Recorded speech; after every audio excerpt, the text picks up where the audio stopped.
A new analysis of the strengths of regional ecosystems for entrepreneurs in the United States. We'll get a preview of a new report from the Nasdaq Entrepreneurial Center today on Builders Live.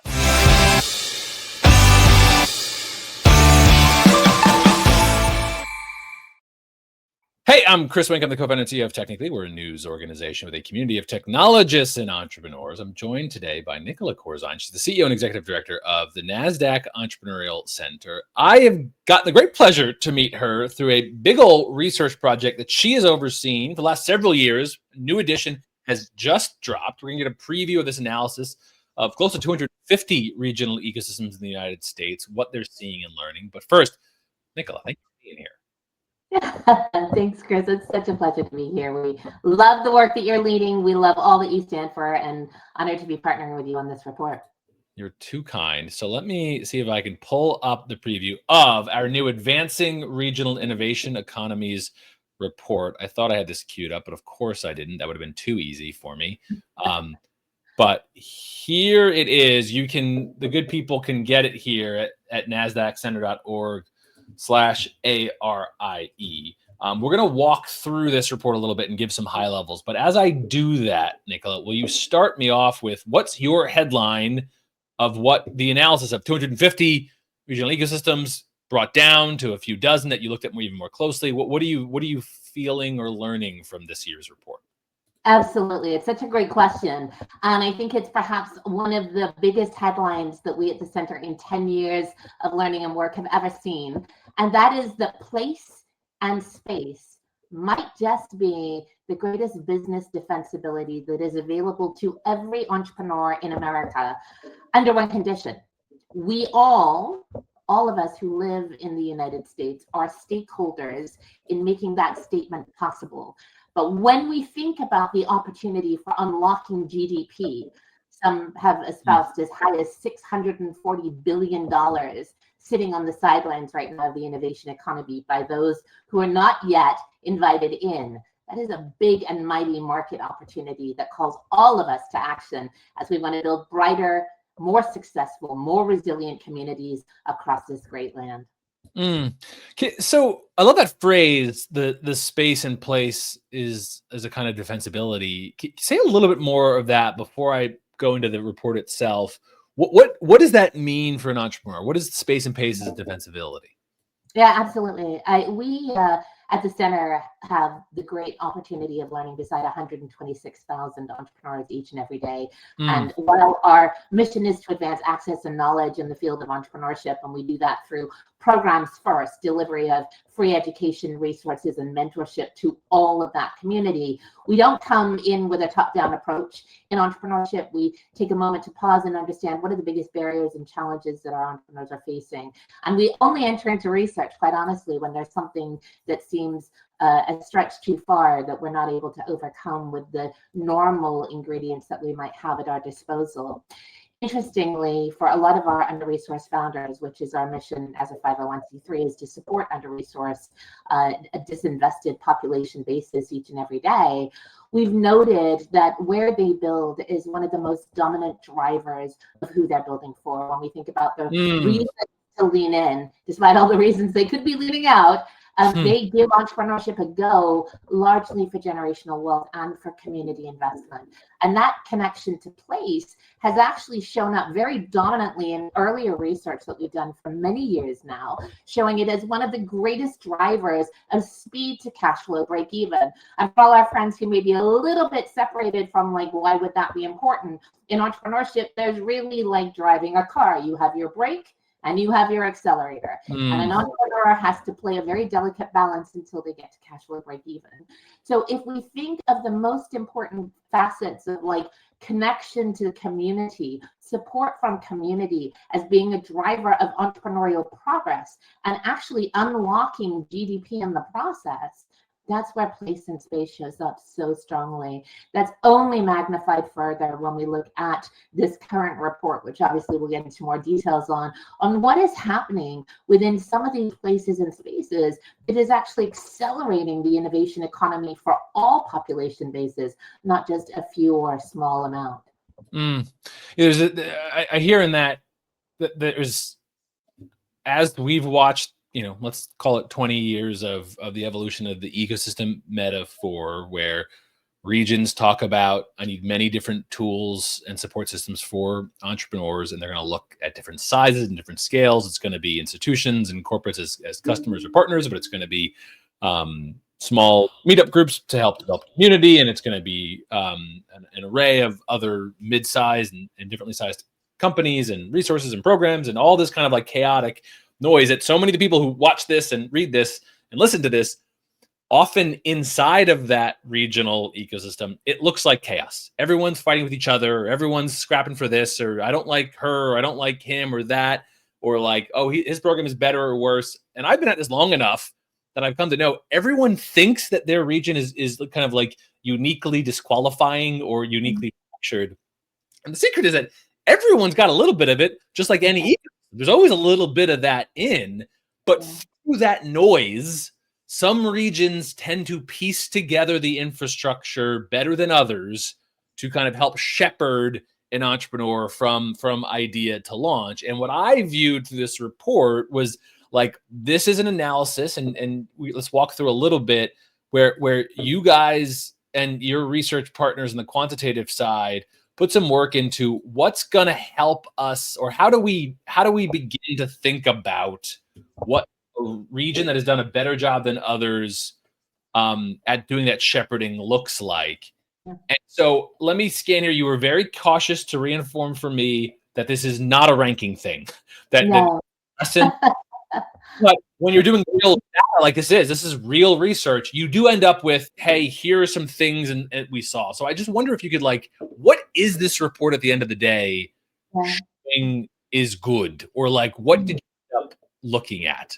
Yeah, absolutely. Well, I'm going to start with the wicked problem territory that I think this field has suffered from for the better part of 50 years. And that is, data is kind of gnarly. And it's not well, it's highly siloed, but trying to figure out a common analysis for what is advancing the innovation economy for high growth, venture aspiring and venture backed founders is a challenge in and of itself. And, venture is one trackable measure, but we don't track venture largely at an identity layer. And if we're thinking about how are we targeting and understanding what are the regions that are accelerating the innovation economy for all identities, well, in and of that self, we can't just using an indicator like who's gotten capital as a fair evaluation of that. So our incredible collaborators, Heartland Ford, Penn State University, and the center that have been working on this, as you said, for a few years now, started by trying to identify the states. We did that last year. And this year, by looking at the metros, using census level data, we really decided to focus in on an income-based metric. And I want to go back to a little bit of the rationale as to why would you use income? I mean, after all, entrepreneurship is a scrappy-based business. Philosophically, yes, that's true. But at the end of the day, in order to keep going as an entrepreneur, one must be building up some level of income-based wealth. And the unique qualifier and supportive system that we can track in that identity layer only lives through that level of income, which is obviously available in census level data. So what we have been doing is looking at these regions at income-based level opportunity zones where all identities are rising of an equal parity, or at least as much as we can see. And also looking at the growth of incorporated businesses in those places and spaces, normalized it at a high growth industry layer. Once we were able to do that, there were 20 that seemed to rise to the top. Now, we did extract sort of the usual coastal effect, but I also want to take a moment to pause and say, interestingly enough, even before we had to say, well, let's make sure we take out Sand Hill Road, not biased to Sand Hill Road, I'm based just a few miles from there. But the reason for doing that is they also weren't necessarily performing when we think about the innovation economy for all population bases anyway. So we're going to get into like what emerged as some of these key drivers. I also want to say we didn't just stop at that qualitative level, and we didn't just stop at the quantitative level. We obviously, as you've already alluded to, Chris, came in and did qualitative interviews then deeply within these domains to actually extract some of those levels. And all of this was with a goal to have a better understanding as to not what were the initial investments, if you will, or the initial experiential outcomes of like building accelerators, but what had actually unlocked the next mile of the innovation economy in these regions. So not just the starting, but the growth and scale up of businesses within the regions. And especially over the last few years, where there's been a lot of migration patterns to watch and changes to regions anyway, we really wanted to get in there and understand what was the role of quality of life effects, effects of policy,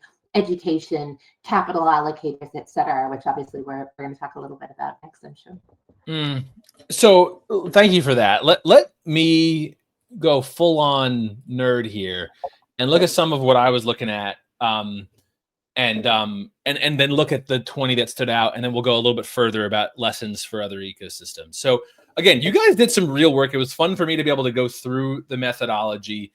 There's a ton of methodology in here, but from my fellow data nerds, something that I think folks will appreciate that you guys did is entrepreneurship is tricky because it's a big category. There are people who live in deep poverty who technically show up in the data as entrepreneurs, because it means everything from, some people who are doing very at-risk cleaning work, to high-performing lawyers, to the AI startup, all can show up in certain amounts of data. So you guys get very interested in a certain slice of entrepreneurship that was poised for high growth and what regions seem to do well by people from many different identity groups, as you called out. So the methodology was there. But something that I loved about this chart that I saw in your work that stuck with me is this chart is showing, I guess it's a little hard for me to zoom out here and keep it on the screen, but what this chart shows here on the right is there's next to no direct correlation between VC dollar rank and the performance in your benchmark, which maybe that sounds really boring or like obtuse. So let me try it one more time and get your reaction. What I read this as, Nicola, was you guys saying, we don't see a direct correlation to get as much venture capital as you can and it will benefit your region. Yeah. Instead, it seems like you have to focus on the entrepreneur first. For me, this once and for all puts an end to this conversation around chicken and the egg stuff of do we need more capital or not. No, the answer is stronger, better supported entrepreneurs in a region are the start. And that might lead to more VC deals and more VC income later, but that ends up being a follow-on effect. What first needs to be built is the pathway for entrepreneurs. And you see it in this chart, which I'll pull up again in a sec, where your top 20 ecosystems are all over the map in number of VC deals and number of VC dollars. But what they do all share is a better than average pathway for more people from that place to get onto the entrepreneurial treadmill. Is that a fair assessment? And if not, what else did you see from it? Yeah, absolutely. I mean, I think there's always been this tension, right, of lagging versus leading indications. And obviously, venture comes in at a certain trajectory, at a certain stage. So, depending on where they are on this catalyst journey of, we have early stage startups, 2 to 3 years old. They're on a journey where they could be venture pathway. It may still take another year before you're actually seeing that in some of those deal level datas. But what we are seeing, and probably not surprising, and this was a massive headline for us, is the prevalence of angel activity when it comes to the top 20 regions. And not just angel in general, though we love all angels, and forgive, I come from an angel background a little bit too. But accredited angel groups. And I want to take a moment to pause and say, but first the headline. The headline is top 20 regions, 60% of all accredited angel groups in America. So 20 over 250 equals 60% of all accredited angel groups in the United States.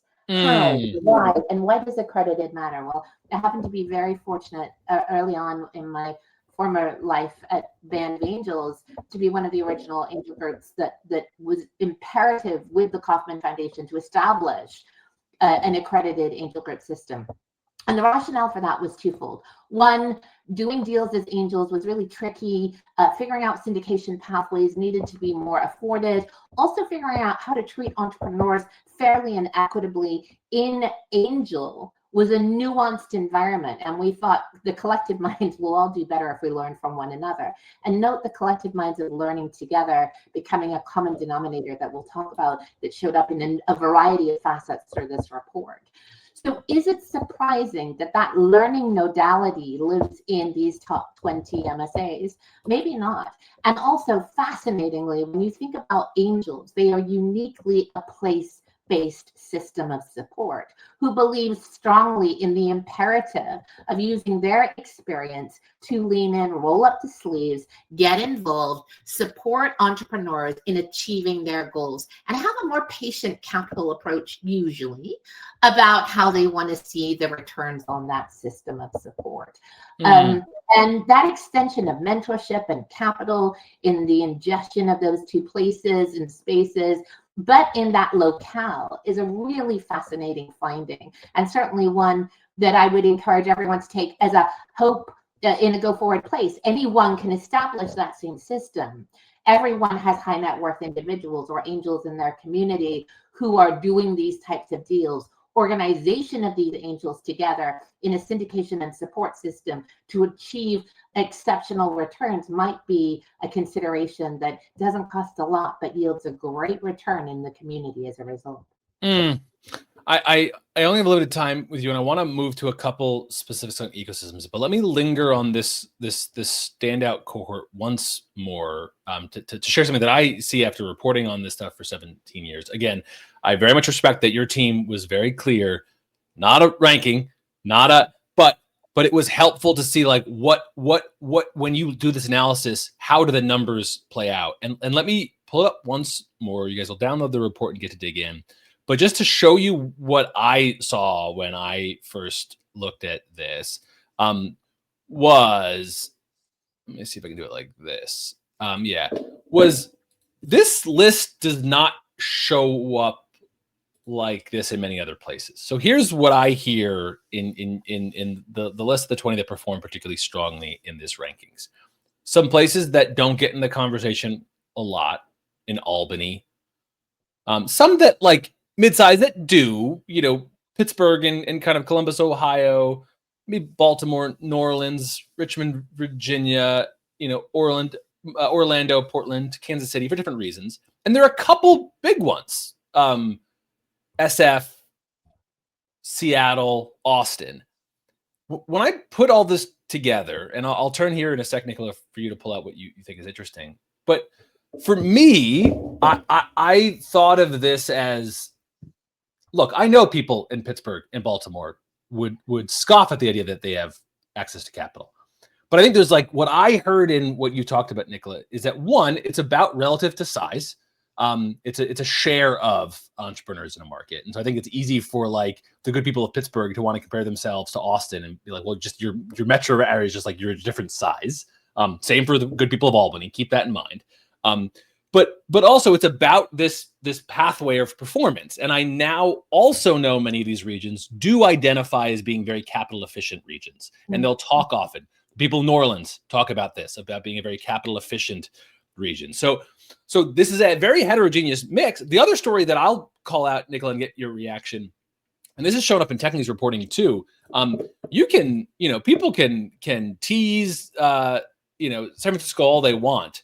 There is no way that you can look at economic gains in this country and not care about Silicon Valley. It is deeply important. So I am one who always yes, I'm excited to see other regions rise, but for me, it's no surprise that Silicon Valley still shows up here because it's that powerful. We've done our own versions of ratcheted up cost of living as an important metric, but still it's that important. And so I think it makes sense to me to see some stars like a Seattle, San Francisco, alongside some surprises. And I wonder how you thought of that, Nicola, when there was this kind of mix of heavyweights and others showing up in kind of your index. Yeah, I think the insights and the lessons that we've been able to glean from those that have been at it a little bit longer than those that have been newer entrants to that is some of the most promising, right? Because again, our aspiration is not just to be like, oh, I didn't make a top 20 list this year, or I see them, I always see them on a list. It's much more to say, what are the commonalities that we might be able to extract across all of these 20 regions and start to put into a blueprint of action so that every region in America has the opportunity to rise in its own innovation curve as desired, as dependent and needed for those entrepreneurs in that region who are trying to have the same opportunity for them. And we all owe that. If we live in a region that is supported by entrepreneurs, and guess what? Welcome to America, that's every single metro out there, then we all owe it to make it as vibrant and as innovative as possible so that we don't lose that talent to another region, right? And that's what the coastal tension is all about. There's this situation that arises where the prevailing mythology is we grow a company and they leave because we can't keep them here. So the stickiness, the fact that we can learn from those that have been at it a while is actually quite promising, because then we can extract and say, what are the commonalities across those regions that we should be applying and make sure we don't underinvest in that infrastructure to support as we grow and continue to emerge as a top region supporting entrepreneurial outcomes in the innovation economy at large. And so that comes down to, we've already talked about, Angel. I want to take a moment just to say, one of the indicators on Angel is industry representation. And this is very good against identity population basis. So when you look at all top 20, between angel groups and also 504As that they all perform very well in, which is a type of loan for a type of industry sector, you see a 70% industry representation of all high growth industries in those bases. Let's pause and say, what does that mean? That means people are not picking winners. They're not going all in on a certain industry in these top 20. They are making sure that they have a composite portfolio of support systems where industries are represented fairly and across a number of spectrums. That is further supported with the talent base that is needed, right? So you can grow great companies, but if you don't have great workers that can go into those great companies, again, that's one of the prevailing reasons why companies will leave or depart a region that they deeply care passionately about seeing and supporting. You're not going to invest talent, emerging talent into that region. You must grow that talent from those regions. We see that show up dominantly in the education side of the house. So all of these top 20, yes, have a strong R1, a research institution, but they equally have community colleges and technical colleges that are giving entrepreneurial perspective and prioritization to entrepreneurial exposure at early rates. In fact, all of these regions on average have 15 institutions that have a focus or an opportunity avenue around that. That's more than double the other regions, interestingly enough. So volume is actually an indicator here that matters, but also making sure it's a barbell balance, similar to that capital spectrum that we talked about, similar to industry spectrum. Don't try to go all in on just, your favorite 2 letters of the month, right? Go and be thoughtful around the industry representation that is needed to be built across and for all, from infrastructure all the way up to high tech, obviously, as well. And then the last place is policy. I had to go there before I lose you, and then we can get into anything you want. The role of policy, again, has often been thought of either a lagging situation or one that is just a bit squirrely to try to figure out. Thanks to the great work at Penn State University, looking at literally millions of bills, one of the things that came up is sort of a sentiment read within these top 20 MSAs on the importance of thinking about the effect of any bill through a key stakeholder group, e.g. our entrepreneurs and our business owners. Other regions, typically it's a scale of 1 to 5, and other regions would typically score a 1 or 2, meaning, somewhere between 20 and 40% of the time when a bill enters the legislative floor, it's being thought of like, how would this affect? Will this help grow a business? Will this, slow down the rate of business that we're trying to attract in our region? Our regions in the top 20 all scored a minimum of 3 out of 5. That means over 60% of the time, anytime a bill is being thought of, it is, what is the material effect that this will have on our business owners? Does this help or does this hinder our entrepreneurs? If it hinders, how do we improve the conditions of? It's not just a voting moment, it's a forever moment that they're thinking of through that lens. So interesting. I'm going to lose Jen as a sec. So I'm going to go to one last question, Nicola, but again, the link is nasdaqcenter.org/ARIE. We'll put that, of course, in the show notes and the like. But one last kind of like scoop through here. Nicola, is so you hit on, the report has these like very satisfying high level themes, capital, but you painted the picture, Nicola, of like, yeah, that's angel, but it's also pathways to like pretty straightforward SBA loans. I was really interested that one of the clearest signals in the quantitative data was like performance of the SBA 504 loan, which is like something I bump into, but was like a very specific thing that showed pathway from ecosystem effects through to like traditional lending. Education, you called out so well, Nicola, that it's a piece of, yes, advanced universities do spin off incredible intellectual property and talent, but you need workforce. Community college system is so important. High performing ones show up.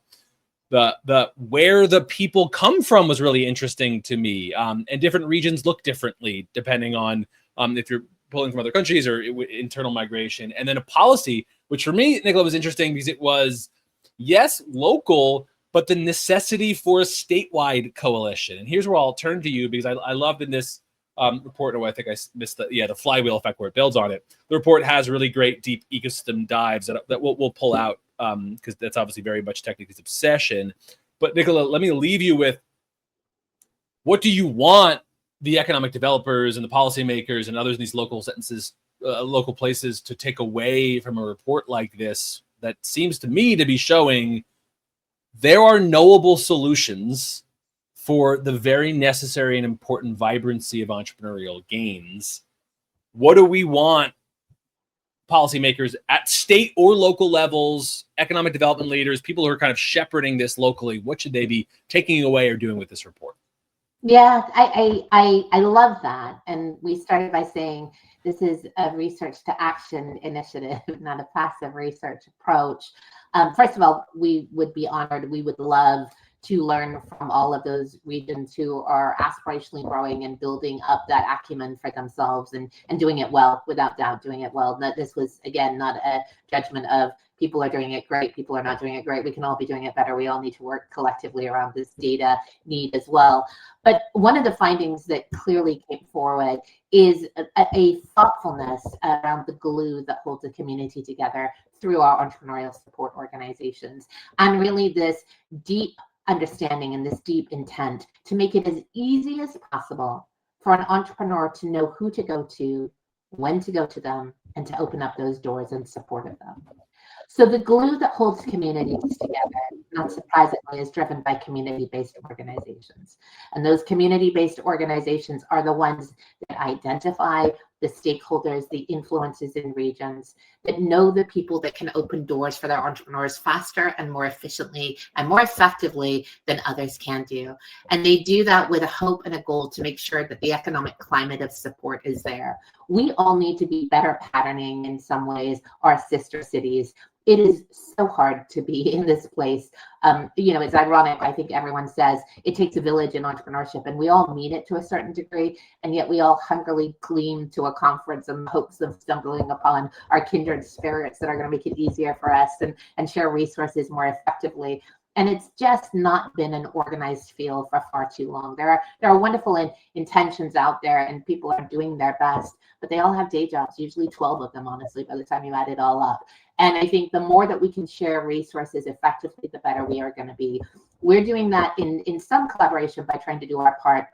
On the system and the sitemap, as you'll see, there's an incredible collaborator that we both know and love through EcoMap Technologies. And you can actually go in there if you're an entrepreneur, if you're trying to figure out like who are the movers and shakers in these regions, you can actually get to that system of support. But we would just really encourage people to take a moment to pause and step back and reflect on the map that has been built, the influence that is happening, the missing ingredients that is needed, and then don't just build in isolation, build from others' expertise and others' support. There are so many systems of support out there, from service providers to corporate allocators to capital allocators in general, to the great entrepreneurial support organizations who are trying to lean in and say, how can we help and how can we do this together? Now is not a time to go it alone. Now is a time to go it smartly and use a data-driven approach to be able to really unlock the capital that's needed for your entrepreneurs and to continue to ensure that you're growing high growth entrepreneurship. Because when you do that, your Main Street entrepreneurship will equally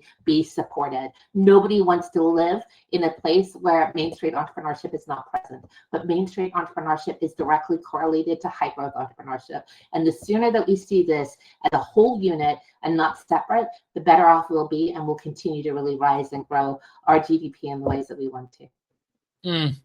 Nicola, what'll stand out for me from that I found most moving about the report is, no one gets off the hook on this report. Austin and San Francisco have to care about housing costs. Albany and Minneapolis have to care about connections outside to other ecosystems. New Orleans has to care about needing a statewide coalition. Richmond needs to care about a statewide coalition. Like, there's a lot in here that's like, congrats for performing better than most, friends. But guess what? Pittsburgh, Baltimore, Richmond, Columbus, Ohio, you have homework out of this too. And those who don't perhaps perform in this particular metric, there are lessons from this report for everyone. So I, as a long-time watcher, was proud to be able to contribute in a small way, but nerdily obsessed about what we get to pull out of it. So Nicola and the team, thank you so much for your leadership on this. Chris, it has been a pleasure working with you and working and learning from all of these regions. The center is here to celebrate that great work, but like you said, make sure that we continue to put the accelerator down where needed and we don't give up on our entrepreneurs, because they're certainly not giving up on us. Well done. Nicola, thank you. We'll see you next time, everybody. Bye-bye.